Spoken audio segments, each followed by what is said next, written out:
안녕하세요. AM성형외과 조윤규 원장입니다. 오늘은 겹쌍꺼풀, 겹주름에 대해서 제가 한 번 더 준비를 해왔는데요. 이전에 제가 여러 번 영상을 올렸었는데 추가적인 질문들이 좀 있어서 제가 거기에 대한 답변도 좀 드리고 또 다른 케이스도 한번 소개를 드리고자 합니다. 말 그대로 윗눈꺼풀에 주름이 여러 개인 경우를 겹주름이라고 합니다. 쌍꺼풀도 주름의 일종이기 때문에 겹주름 혹은 겹쌍꺼풀이라고 얘기합니다. 그래서 이 부분 보면 좌측에 주름들이 여러 개 관찰되죠. 하나, 둘, 셋, 네 개 정도 관찰되거든요. 그래서 이렇게 여러 개의 주름들 혹은 여러 개의 쌍꺼풀이 관찰되는 경우를 겹주름이라고 얘기를 합니다. 겹주름의 수술 방법에 대해서 많이들 고민을 하시는데요. 크게 보면 절개법하고 매혹법이거든요. 근본적인 해결책은 절개법이에요. 절개법의 수술 방법 내용은 저번 영상에 한번 말씀드렸었는데 간략하게 얘기하면 겹주름, 주름들도 일종의 유착이거든요. 걔들을 한번 싹 풀어주고 그 다음에 내가 원하는 위치에 강한 유착을 잡아요. 그게 내가 원하는 높이의 쌍꺼풀이 되는 거예요. 그리고 풀었던 유착 부위에 다시 유착이 생기지 말라고 필요에 따라서는 안쪽에 있는 안화 지방을 조금 깔아준다든지 재배치를 해준다든지 이런 식으로 재발 방지를 위해서 볼륨을 만들어줍니다. 추가적으로 이제 안검하수가 동반이 된다면 눈매교정술, 안검하수 교정술도 확실하게 시행을 하게 되고 피부 여유가 좀 많다면 피부도 일부 좀 제거하게 되고 비절개 매혹법에 비해서는 절개법은 이것도 하고 저것도 하고 이렇게 여러 가지 많이들 해요. 그래서 시간도 좀 더 걸리고 대신에 이제 완성도가 조금 더 높은 수술이라고 생각하시면 되겠습니다. 그러면 반대로 매혹법은 어떠냐? 매혹법은 되는 경우도 있고 안 되는 경우도 있어요. 그것의 판단은 본인이 할 수는 없어요. 선생님이 보고 직접 라인 한번 잡아봐야 돼요. 라인을 슥 잡았을 때 슥 잡히면 보통은 매혹법으로 가능한 경우가 많거든요.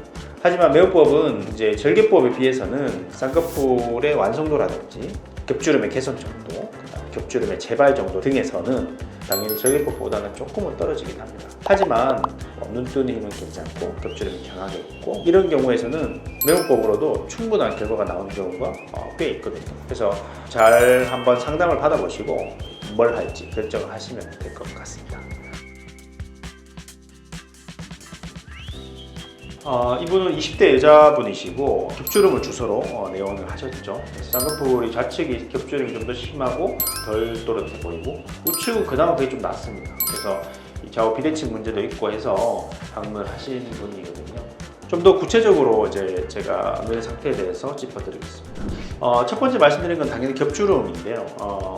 겹주름이 이제 나이에 비해서는 조금 어느 정도 중등도 이상 있는 편이거든요. 좌측이 이제 우측보다 겹주름이 조금 더 심한데요. 그 이유 중에 하나는 눈뜨림이 좀 더 약하기 때문이에요. 그래서 좌측이 눈뜨림이 좀 약하면서 그러니까 검은 동자가 조금 더 적게 보이죠, 그죠? 반대로 오른쪽은 우측은 눈뜨림이 그나마 괜찮아서 겹주름이 좀 경하게 관찰되고 있는 상태고요.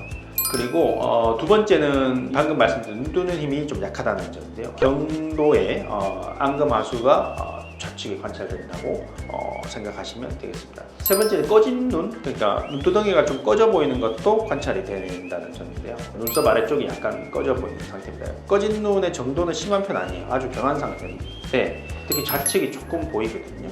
그래서 꺼진 눈도 동반이 된 상태다 생각하시면 되겠습니다.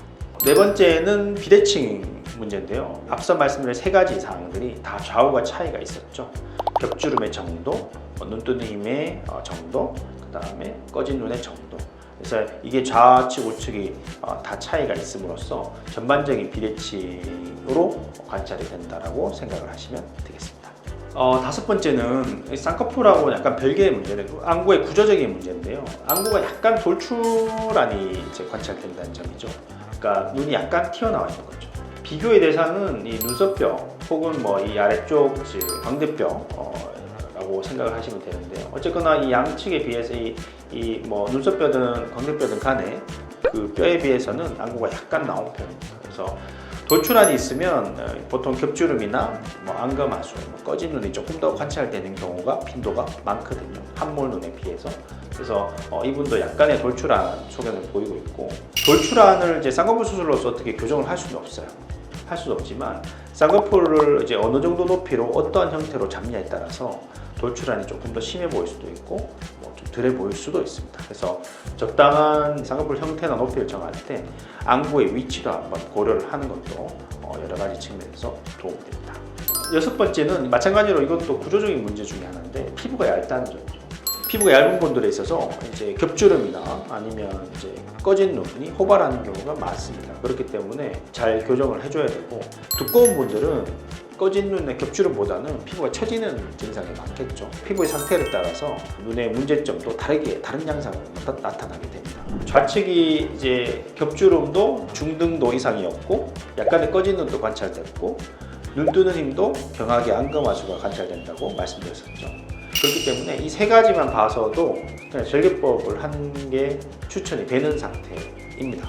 우측 눈은 비교적 매우법도 괜찮긴 한데 좌측 눈 때문에 절개법이 추천이 되는 상태였고, 한쪽이 절개법이 추천된다면 당연히 양측 다 같이 절개법을 하는 게 맞거든요. 이제 환자분과 진찰 후에 제가 절개법 얘기를 드렸어요. 추천을 드렸었고 하는 게 좋겠다고 말씀을 드렸었는데 이분이 이제 공교롭게도 절개법은 아예 생각이 없으셨어요. 가능한 한 비절개 방식, 매운법으로 해보겠다고 얘기를 하셨어요. 비절개법이 조금 한계가 있을 거라고 제가 충분히 설명을 드렸는데도 불구하고 그 한계점을 인지를 하고 그냥 비절개 방식, 매운법으로 한번 해보겠다라고 하셨어요. 다행히 어느 정도 만족할 만한 결과가 나와가지고 제가 케이스를 한번 들고 나와봤습니다. 그러면 이제 바로 사례 보도록 하겠습니다. 수술 전 정면 사진인데요. 아까 이제 제가 상태에 대해서는 충분히 제가 설명을 드렸죠. 그래서 그거 참고하시면 될 것 같고, 술 전 눈 감은 사진인데요. 이 진한 주름들이 이렇게 관찰되죠. 이게 이제 눈을 뜨면 겹주름 양상으로 표현이 되거든요. 그리고 부가적으로 설명을 드리자면 딱 봐도 피부가 얇아 보이죠, 그죠? 실핏줄 많이 비쳐 보이고, 그래서 피부가 얇아 보입니다. 이런 얇은 분들이 겹주름이 많이 관찰됩니다. 좌측 45도 측면 사진인데요. 주름이 큰 게 한 4개 정도 관찰되고요. 그래서 겹주름이 이제 뚜렷하게 관찰되고요. 그 다음에 눈 뜨는 힘도 조금 약해 보이죠. 약간 졸려 보입니다. 검은 동자가 또렷하게 관찰되지 않고 어느 정도 조금 가려져 있음으로써 눈 뜨는 힘이 조금 약하게 관찰된다고 생각하시면 되겠습니다. 좌측 90도 사진인데요. 마찬가지로 눈이 좀 졸려 보이죠. 눈이 좀 또렷하지 못합니다. 약간 눈 뜨는 힘이 약해 보이고 겹주름은 4개 정도로 이렇게 관찰이 됩니다. 눈썹뼈에 비해서 이 아래쪽 여기가 조금 꺼져 있는 상태고, 돌출의 정도가 어느 정도는 있는 편이거든요. 눈썹뼈에 비해서 안구가 약간 돌출된 편입니다. 수술 후 5일째 사진이거든요. 붓기랑 멍은 그냥 특별히 많지는 않고요. 겹주름은 그냥 잘 해결된 모습을 벌써 확인할 수 있고요. 좌우 밸런스는 아직까지 조금 더 봐야 될 것 같습니다. 붓기가 아직 조금 있는 상태라 조금 더 봐야 될 상태고, 비교적 양호한 편입니다. 수술 후 5일째 눈 감은 사진인데 흉도 조금 관찰되고요. 상처 부위 특별한 문제 없어 보입니다. 5일째 좌측 45도 측면 사진인데요. 쌍꺼풀이 이제 4개 아까 겹주름 보였었죠, 그죠? 하나의 단일선으로 잘 교정이 됐고요. 눈도 조금 더 또렷해진 것 같은데 아직 붓기 조금 더 빠져봐야 될 것 같습니다. 그리고 90도 측면 사진인데 마찬가지로 겹주름은 잘 개선됐고 이미 꺼진 것도 조금 더 봐야 될 것 같습니다. 그래서 이전보다 좋아 보이긴 하는데 조금 더 보면 좋을 것 같고, 이 졸려 보이는 게니까 눈 뜨는 힘도 마찬가지로 조금 더 지켜보면 좋을 것 같습니다. 시간이 흘러서 넉 달째 한번 방문을 하셨는데요. 좌우 비교해가면서 한번 구체적으로 조금 더 설명을 드리겠습니다. 첫 번째는 겹주름이 개선이라고 보시면 되겠죠. 원래 겹주름이 이제 우측은 약간 있었고 좌측이 조금 더 심하게 4겹 이상 이렇게 관찰됐었는데, 양쪽 모두 쌍꺼풀이 하나의 선으로 또렷하게 잘 정리가 됐습니다. 그래서 겹주름은 완전히 개선됐다 이렇게 생각하시면 되겠습니다. 두 번째는 안검하수였죠. 특히 좌측이 눈뜨림이 약했었다, 그죠? 그래서 검은 동자가 좀 덜 또렷하게 관찰됐었는데 수술 후 붓기가 좀 빠지고 지금 시간이 지나고 나니까 좌측도 이전에 수술 전에 비해서 많이 또렷해진 것을 확인할 수 있습니다. 검은 동자가 어느 정도 또렷하게 잘 관찰되고 있습니다. 세 번째는 꺼진 눈도 조금 좋아졌다는 건데요. 이전에 여기 눈썹 아래쪽에 좌측이 꺼져 있었는데 수술 후에 꺼진 눈도 어느 정도 조금은 좋아진 모습을 관찰할 수 있습니다. 네 번째는 밸런스 문제였죠. 비대칭 문제였는데 그냥 확연히 보더라도 이전에 그 비대칭 보였던 거는 다르게 비교적 많이 대칭적으로 보입니다. 그래서 비대칭이 많이 개선되었습니다. 아까 잠깐 말씀드린 돌출안이 있을 때 쌍꺼풀 높이나 형태에 따라서 돌출안이 조금 덜해 보일 수도 있고 심해 보일 수도 있다고 말씀드렸잖아요. 쌍꺼풀을 약간 낮게 어느 정도 쌍꺼풀을 하나의 선으로 정리를 해버리고 인라인으로 이렇게 바꿔버리면 돌출의 정도가 오히려 좋아 보여요. 그래서 실제적으로 안구의 위치는 동일하겠지만 쌍꺼풀의 높이나 형태에 따라서 돌출의 정도가 조금 달라 보이는 효과가 좀 생길 수 있습니다. 그래서 이 사진만 수술 후 사진만 보면 별로 돌출 눈 같이 보이지 않습니다. 넉 달째 눈 감은 사진이고요. 이전에 겹주름 흔적은 거의 관찰되지 않습니다. 제가 잡은 선만 하나씩 이렇게 보이고 있죠. 흉터가 약간 관찰되나 비교적 괜찮은 편이고 시간이 지나면 6개월에서 1년 정도 더 지나면 더 좋아질 것으로 생각이 됩니다. 45도 측면 사진인데요. 마찬가지로 전에는 겹주름이 있었고 눈두님도 좀 약해 보였고 했었는데 수술 후에는 라인이 또렷하게 깔끔하게 정리가 되었고 눈두님도 조금 더 좋아 보입니다. 좌측 90도 측면 사진이거든요. 여기서 보실 거는 겹주름 개선된 거랑 눈두님 개선된 것도 보실 수 있고 꺼진 눈도 약간 개선된 거 여기서 이 뷰에서 잘 보이거든요. 수술 후에 확실히 좋아진 것을 확인할 수 있습니다.